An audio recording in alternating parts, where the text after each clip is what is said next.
Hello and welcome to another episode of the Life After Cardiac Arrest podcast with me, your host, Paul Swindell. Today I'm going to do an episode about travelling because it's quite a common subject within the group. A couple of aspects about that actually. The actual going on holiday and the travelling and the effect of travelling, heat and things like that, and insurance. These are posts that crop up quite often within the group. And so I just thought I'd put them all together into one episode. I did request some info or some suggestions and ideas from other members of the group, and they've given me some feedback, and I'm using that and also the some of the essence of the article or blog article that Imogen Guest did for us a few years ago now, I think it was. And Imogen is a travel professional, and so got some good advice there. I mean, when I'm talking about travelling, I'm talking regards to travelling post-SCA, because everyone has to travel and, you know, we all have to put up with the aspects of travelling that everyone else has to. But when you go post-SCA, there's two perhaps things that you may need to consider in addition to what you would have before. Travelling is almost an unavoidable part of modern life, whether it's for everyday life, work or leisure, or going on holiday. With regards to post-cardiac arrest, it can pose all sorts of challenges, but as a lot of the people who said when they replied to my question about travelling, a lot of these can't be, it's nothing that can't be overcome. And, life is for living, and we've survived a tremendously traumatic experience, and you really need to move on and try and take advantage of that extra life, basically. But it's not always as easy as that, and I know there's a lot of areas around confidence and some of the practical aspects about driving and what people feel about going away from their home country and their home environment, and it can be a little bit scary going on a plane and going through all the security. So I'm going to hopefully address some of those sort of things, or go through the knowledge that I know and I have gained from the group. And as I say, what that has been previously talked about by Imogen and others in the group. I'm not a travel professional, but I've been a survivor for about 5 years now, or over 5 years now, so hopefully I've got a reasonably good idea of what people can and can't do. As I mentioned, I think probably the first thing that people need is a bit of confidence, and you need the will to travel. I know that it can shake your confidence in yourself, and that people get a bit of a fear of travelling, away from their safe space that is their home, because maybe they've lost a bit of confidence in their own body to trust it to keep them alive, and moving away from somewhere where they know and they feel comfortable can be quite challenging sometimes. And also for people moving to confined spaces or crowds, or just being in an environment where people don't necessarily get your situation, because for a lot of people they look pretty much the same as they did before, but they may feel a lot more fragile than they did before, but that doesn't always come across. And of course, if you get an ICD, you may have a fear of being shocked in public even. And people sometimes pick up random phobias that takes them to all sorts of strange places that they weren't in before, and it can take a while to get over these fears and to get your confidence back. And one thing I would say would be to take small steps to overcome these fears, and it is best to look at doing this before you embark on a long or costly trip, or consider going on a long or costly trip, because you don't want to set yourself up for a big fall and a big financial cost if you find you can't actually step on that plane or get on that boat or whatever it is you had planned. And if you're really struggling with your confidence, I would suggest that you get professional help. If you're a member of the Sudden Cardiac Arrest UK group, thanks to SADS UK, you can get professional counselling. And I think a lot of people do need this and they don't realise they actually need it until they actually go. A couple of things that you can do for yourself is one is practice mindfulness, which some people think it's a little bit wooey, but it's just taking the ancient form of meditation and bringing it into a more modern scenario, really. And I know it's very beneficial to a lot of people, and I've done it myself, and I find it quite calming. And there are lots of apps as well that can help you go through the motions until you're familiar with what you have to do. So I'd recommend taking a look at that. And of course, there's self-help books, and one that's been recommended several times in the group is Freedom from Fear by Howard Liebgold. And I know there's one chap, Richard, who used this to overcome a lot of things. And in terms of travelling, they've done a huge amount of travelling since he was in hospital and since he lacked his confidence to do things. So that obviously worked for him and could work for you if you're struggling with your confidence. Probably the first travel issue that survivors face is driving, if you are a driver. And it can be quite a challenge for you when you lose your independence, or you lose that way of getting around, and you end up becoming a passenger. And, you know, it's just something that you have to get on with, unfortunately. And if you have a heart attack and you don't if you have a heart attack before your cardiac arrest and you don't have an ICD implanted, I believe the suspension is just 1 month, which will be over in no time. If you have an ICD implanted, the suspension will be 6 months. And I believe if you have another shock within that 6 months, it will go up to 2 years. And you do need to tell the DVLA about these, because if you don't, you're liable for £1,000 fine, I think it is. It's probably worth noting that do make sure that you fill out the forms correctly, and that you actually, and you're surrendering your driving licence, because if you fill them out incorrectly, you can end up getting it revoked, which means it's harder to get your licence back.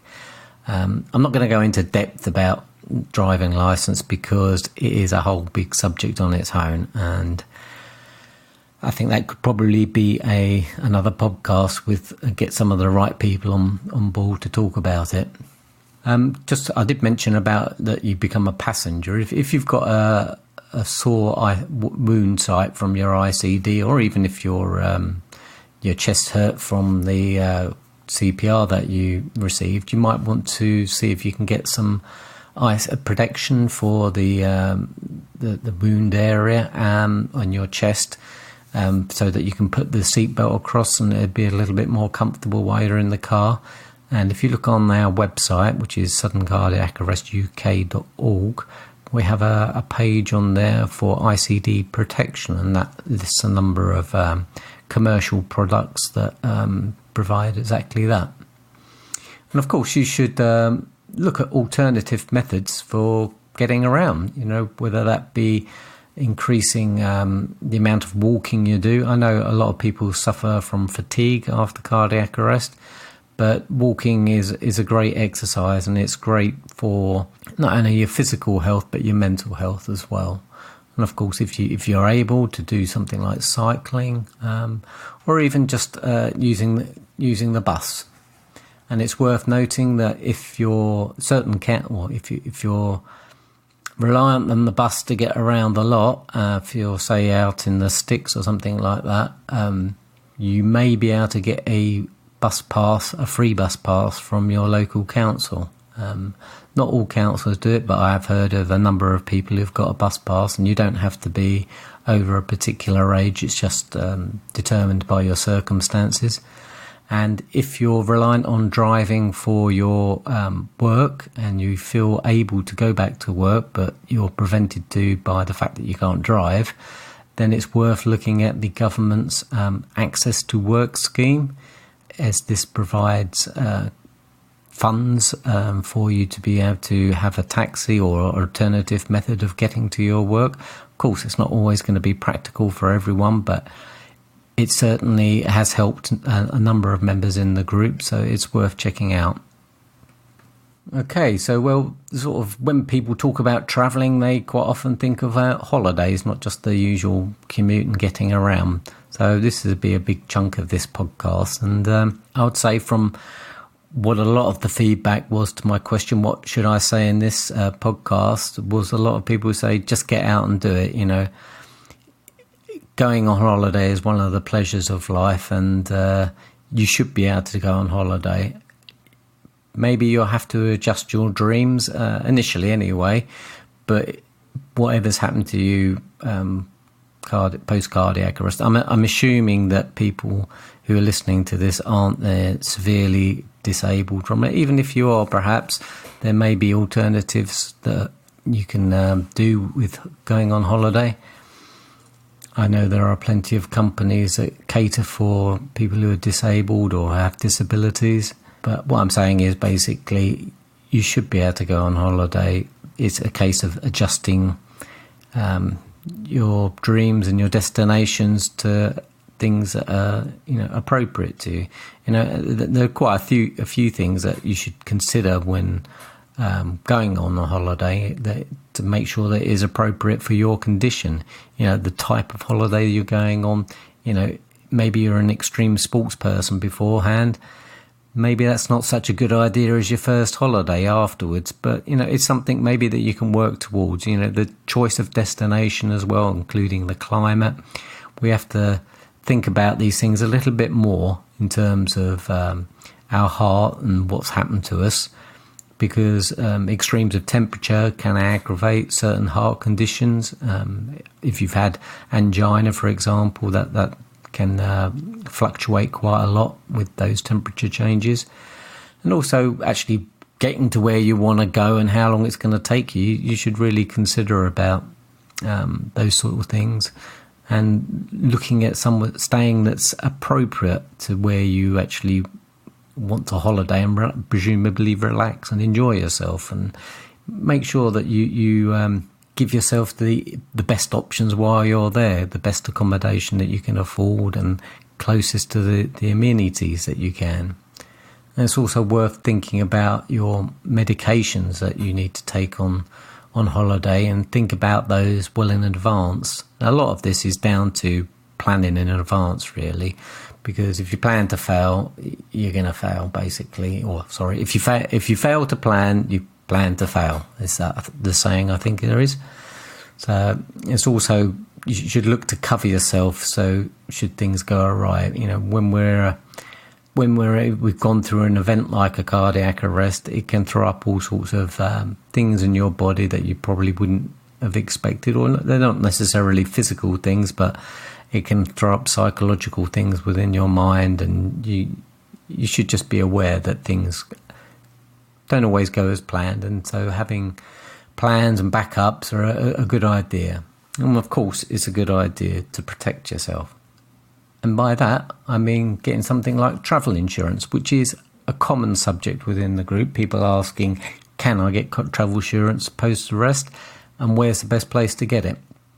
Of course, for us with essentially a heart condition, it's essential that you go on holiday with the peace of mind that you're going to be covered should anything go wrong, because I don't think it's a legal requirement, but if something goes wrong, you could end up with a huge bill to pay, or if it went drastically wrong and it may be not you, it may be your family members. Remember that when you sign up for travel insurance, ensure that you declare all of your pre-existing conditions, because you don't want to have insurance that becomes voided because you haven't given them all of the information. So if you, say, have a multi-trip policy, make sure you do update them if things change before you depart. So where should you go to get your travel insurance? Well, I personally use a company called Spectrum, and they seem to be fine for me, although I've never actually had to claim. And a good insurance policy, you can only tell you got a good one when you've actually got up to claim, and they pay up as you expect. But a lot of people swear by a couple of companies that come up quite often. They are All Clear and Stay Sure. I've not used them before and I've got no connections with them, so by all means go ahead and check them out. And they've both got very good reviews, so I would think they'd be a good place to start at least. One thing that I do, which is because it's related to the insurance company I use, but it's something that I've seen that anyone can use, is a website called healthscreen247.com, which allows you to go through, even if you haven't actually got your insurance with the Spectrum, or there's a couple of other companies that use this service. So you can actually see how much you're roughly going to pay and what sort of questions they're going to ask you about the conditions that you have. And I believe the sort of algorithm or the questions that they go through is pretty similar for most of the insurance companies that I've seen, because the questions are very, very similar. So what are those sort of questions? Well, I went through and checked out a couple of scenarios. One of those is a heart attack, which is a very common cause of a cardiac arrest. You won't find cardiac arrest on these questions because a cardiac arrest is essentially an event rather than a condition as such, and they're looking for conditions. So you won't find that on there. What you will do is you'll find questions about your heart attack, and there's quite a few of quite a large proportion of cardiac arrests are caused by a heart attack. That's going to be a popular one. So they're going to ask whether how it's been tackled. Have you had a bypass, angioplasty, or a stent, and how long ago it occurred? Are you a smoker, and if you are, if you've given up, when did you give up? And how many heart attacks and how many stents? And have you still got any symptoms? Are you able to walk 200 meters flat without becoming short of breath? And have you got high blood pressure or high cholesterol? I also looked at a sort of an arrhythmia type question, which is LQTS. And the sorts of questions you get, which are repeated for similar things, is how has your condition been treated? And how many unplanned trips to the hospital for irregular heartbeat have you had? Further investigations or treatment outstanding? Are you on blood thinners? Have you blacked out before? Have you ever been told your arteries are narrowed? Or have you experienced angina or a heart attack, or breathlessness or ankle swelling, stroke or a mini stroke? To me, a lot of those questions are irrelevant to someone who's got LQTS or even any of the other sort of common channelopathy arrhythmias, because they're not related to narrowed arteries or a heart attack or the need for blood thinners. So maybe there's a lack of understanding on the insurance companies on these conditions. I don't know.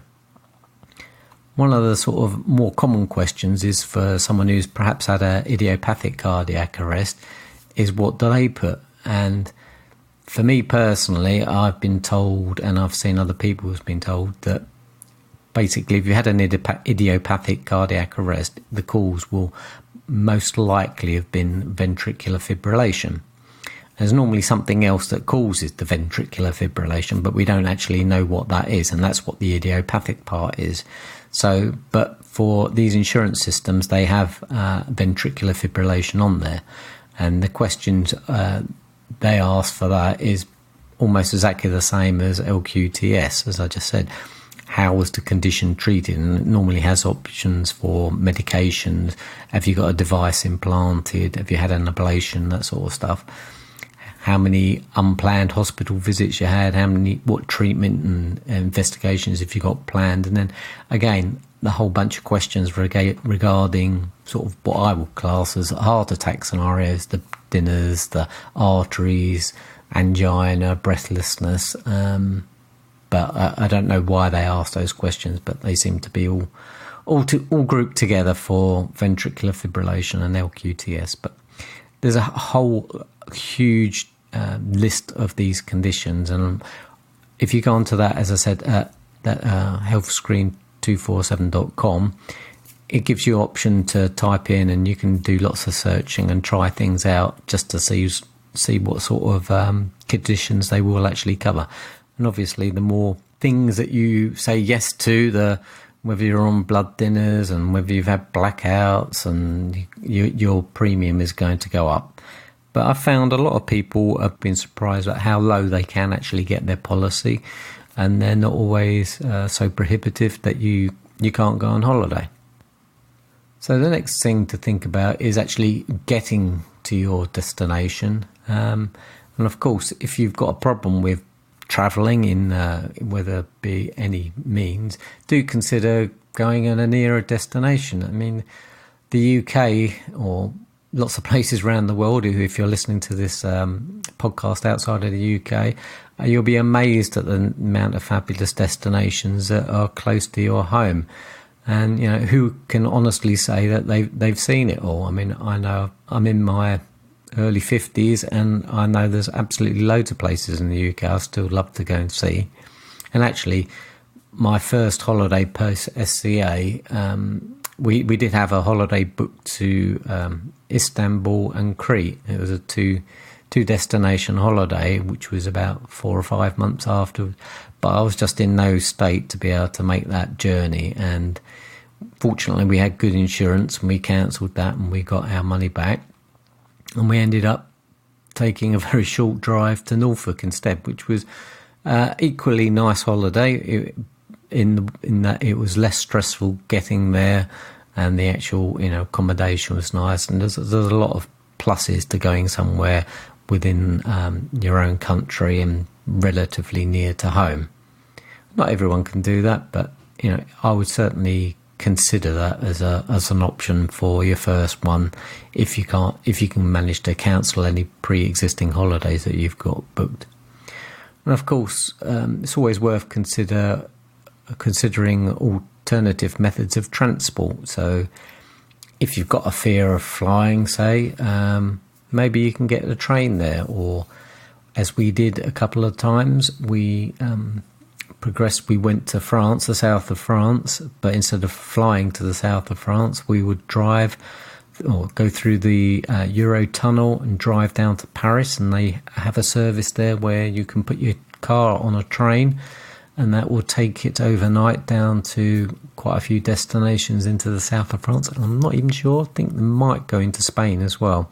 So that saves a lot of hassle and stress, and it's quite a new, unique experience. Well, it was for us a different experience, going putting the car on a train and then taking an overnight train, which was the kids absolutely loved that.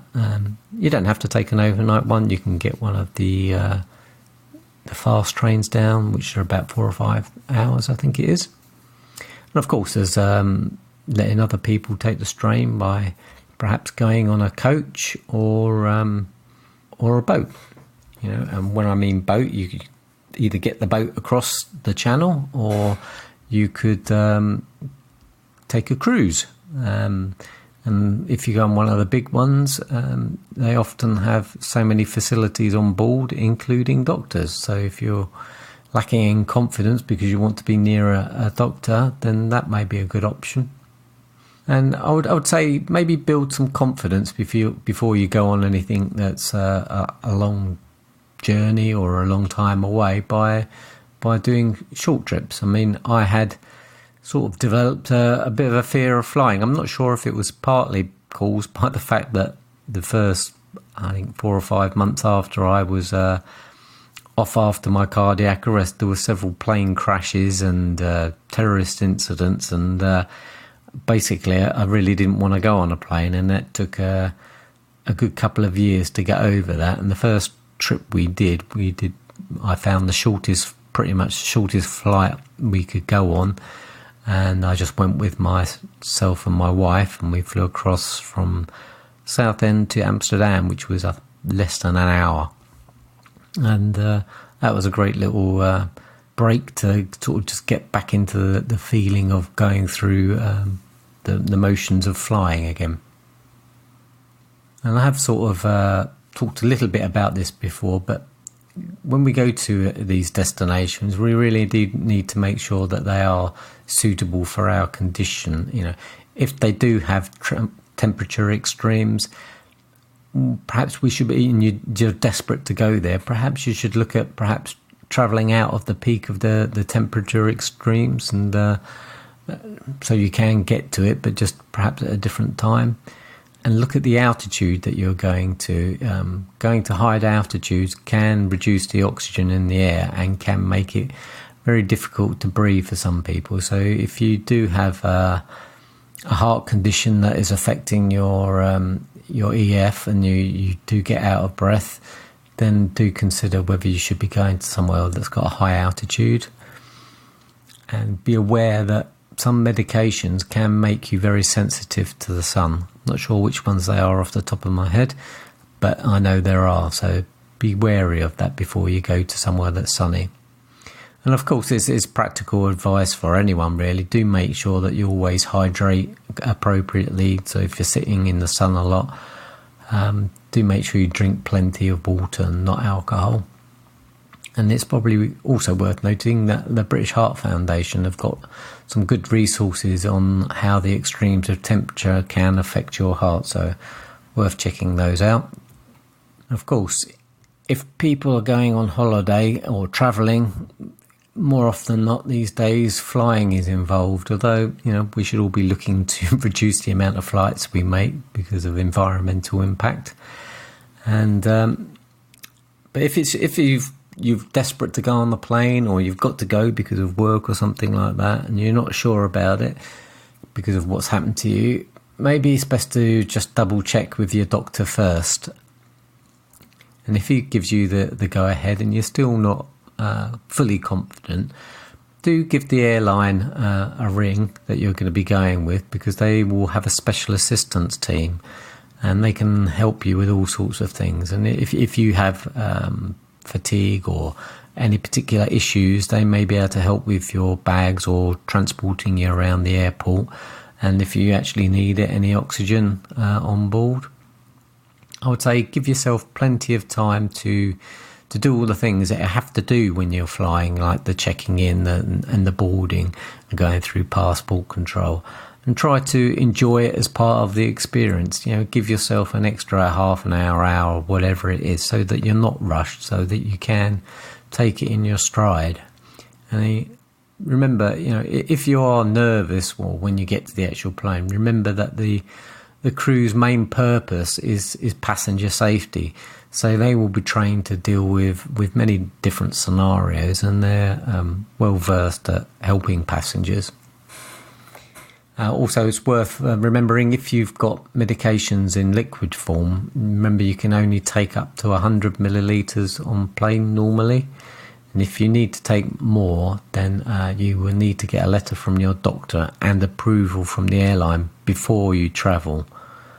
When you're on board, I would say stay hydrated and avoid alcohol. And if you're going to go on for more than a few hours, then make sure that you move around, and if there is any potential of DVTs, then wear the special socks, and it's essential to move around them.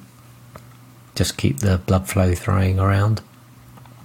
Well, a common question within the group about people who go flying, and not even when you're flying actually, is when you have the ICD and the security aspect of that, going through security.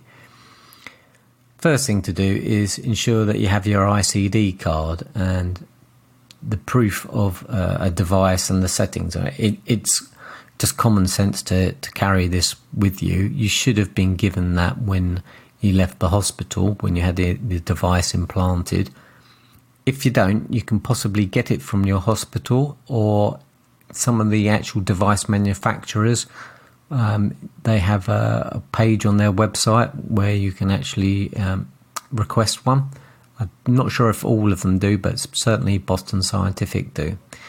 And recently someone posted in the group that they had an extended time through the security area because they didn't have their proof of ICD card, and they've been told that the rules are going to become stricter going through. So it's definitely worth getting one of those. When you do come up to the security area, do inform security staff that you do have a device, as they usually are well versed with these scenarios and they're well trained. And, you know, I've gone through the airport many times now, and I just mention it to them, and they normally guide you to a special machine, or they hand check you or guide you to a special machine. But I've also equally just passed through the normal shield, the normal scanner, and, you know, as long as you go through at a normal pace and you don't linger around, it's not going to be a problem. Modern scanners will not affect your device. They won't make it go off, or they won't reprogram it. And there's a couple of good videos on the internet by a guy who's an ex-Medtronic, I think it is, worker, and he's got an ICD, and he talks a lot about this, and I'll link to this in the show notes. And it's also worth remembering, if an ICD ever it detects external interference, it will usually initiate the patient alert system, which is a beeping or a vibrating. So you will know about it. It's not something that you're just gonna, your device is gonna stop working. You won't know about it. So I wouldn't worry.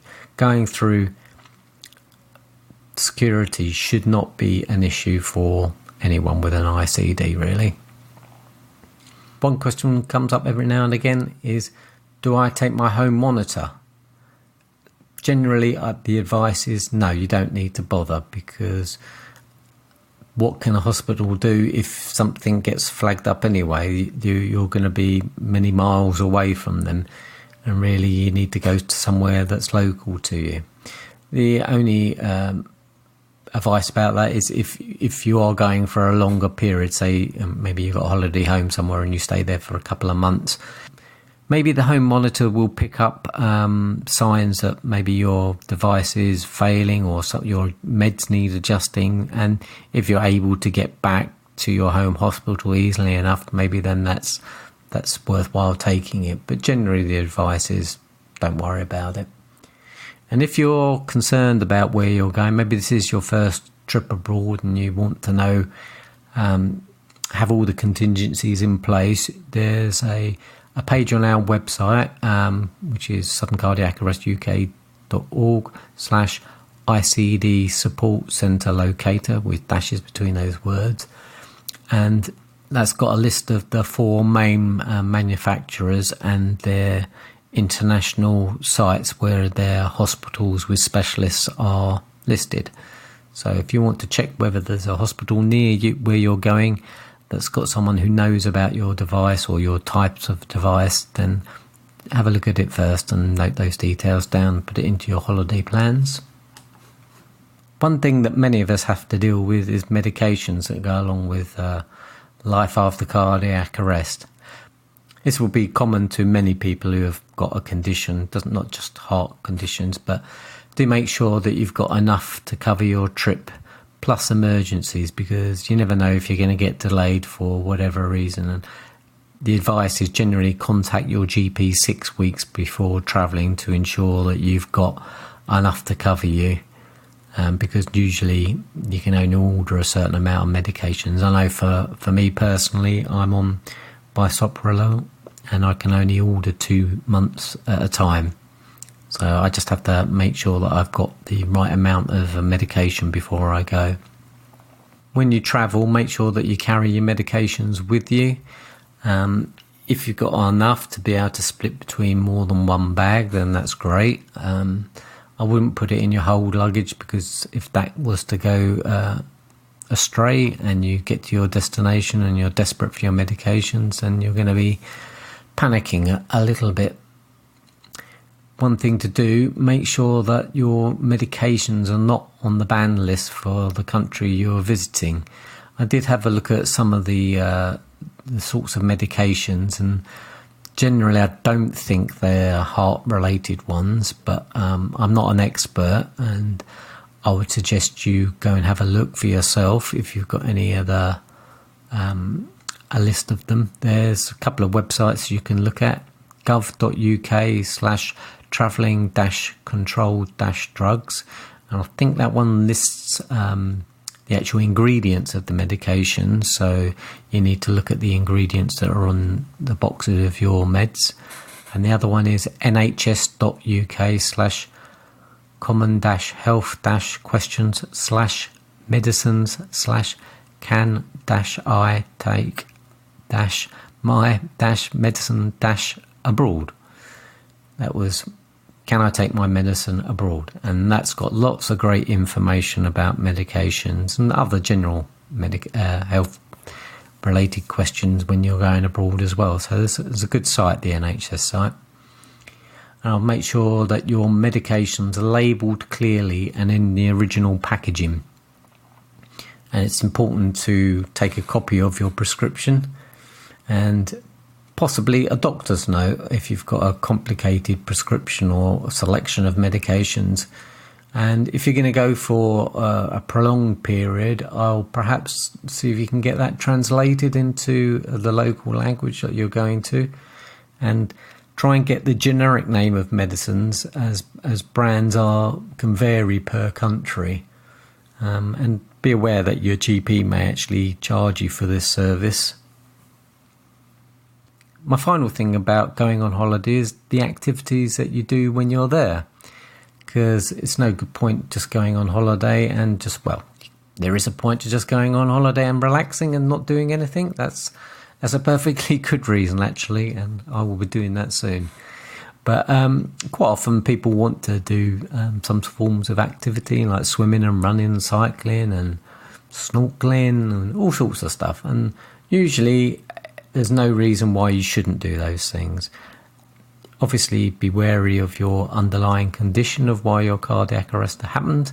Hopefully your doctors will have medicated or given you an ICD as appropriate. But lots of people have fears about, will I swim again, will I run again, or will I do this, that or the other again? Generally speaking, most of those things you can do. You only need to think, if you've got an ICD, is obviously you need to stay away from magnets that are emitting a large electromagnetic field. And if you've got a particularly vulnerable heart for some reason, don't do anything that will put you in jeopardy because of that. But I know people who've if you're going to go swimming, make sure that there are other people around if you have an ICD, just in case you get shocked and go unconscious, then you've got someone who can rescue you.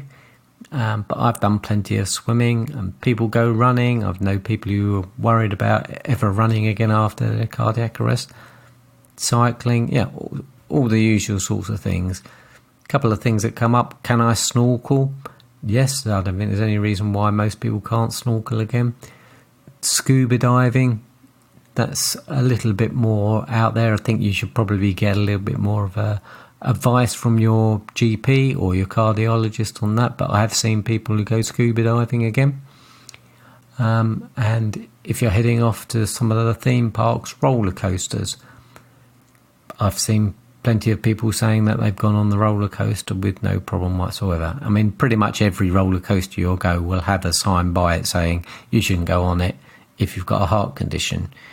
But, you've got to live your life. If you want to do it, generally, as long as the ride hasn't got a strong magnetic field, generally these magnetic fields are fairly small and you're sitting away from them, so you're normally okay. But work your way up to these sort of things. If you like going on rides, go on some of the smaller ones first, see how you cater for that. Because sometimes it's not just about the ICD, it's about how you feel as well. And of course, if you're unsure about anything, ask your doctor and ideally a cardiologist. As I say, most of these things you can do. And it's just a case of maybe building up to it, getting a bit of confidence, checking with your cardiologist, and having a good time generally.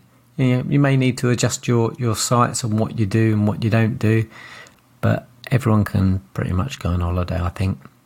So just about wrapping up this episode of Life After Cardiac Arrest podcast. Hopefully you found this information interesting. If you're in the group, please do comment on the thread when I post this. The notification of this podcast is available. If you don't, if you're outside of the group, there's the web page as well that goes along with this. Please comment on there. Or if you've enjoyed this podcast or any other podcasts that I've done in the Life After Cardiac Arrest series, please do leave a review on the Apple. I'm not sure if you can do it on Google or other places, but Apple in particular. And just to finish off with notification about the Not Alone event that we're holding in September on Saturday the 28th, which is at Barnsdale Hall in near Oakham in Rutland, which is a very central location in the UK. We'll be having a whole host of speakers there talking about memory issues, fatigue. We've got 4 cardiologists talking about a range of subjects from and Q&A in interactive sessions. We have a clinical psychologist. We've got someone who's a expert in health, in heart health, in activities. We've got lots and lots of people coming, and lots of opportunities to speak with other survivors and rescuers and other people who've gone through a similar experience to probably what you've gone through. So do come along, and it's our events are really highly rated, and it's an absolutely fantastic way to move on in your recovery. Meeting other people is one of the best things you can do. So hopefully we'll see you there soon, and look forward to seeing you. Bye bye.